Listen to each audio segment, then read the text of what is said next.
2004 ला अजितदादांना सीएम करण्यास पवारांनी नकार दिला असं विजय शिवतारे यांनी म्हटलंय। पवारांची दिल्लीत भेट घेऊन अजितदादांना सीएम करा म्हटलं होतं असंही विजय शिवतारे म्हणाले। तर 2004 ला अजितदादांना सीएम केलं असतं तर आजची परिस्थिती उद्भवली नसती असंही त्यांनी म्हटलेलं आहे। विजय शिवतारेंनी शरद पवारांवर हा निशाणा साधलाय।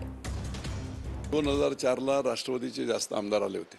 मी राष्ट्रवादीत होतो आणि सकाळी आम्ही रात्री 11च्या फ्लाईटने मी तिकीट सगळ्यांची काढली आणि डॉक्टर महाजन, शिवाजीराव नलावडे, मुंबई बँकेचे अध्यक्ष, रवींद्र पवार, गटनेते राष्ट्रवादीचे मुंबई महानगरपालिकेचे आणि मुबारक खान अल्पसंख्याक सेलचा प्रमुख आणि मी 5वा, असे 5 लोक आम्ही तिथे वेळ घेऊन पवार साहेबांच्या इथे सकाळी 8 वाजताच गेलो दिल्लीमध्ये।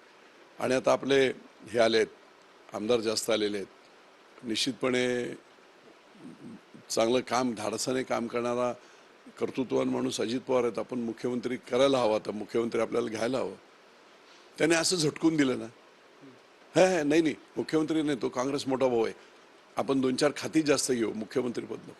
ॲक्च्युली त्यावेळेस जर ते केलं असतं आणि त्यावेळेस जर अजितदादांना मुख्यमंत्री केलं असतं तर चित्र वेगळं झालं असतं, आजची परिस्थिती आली नसती।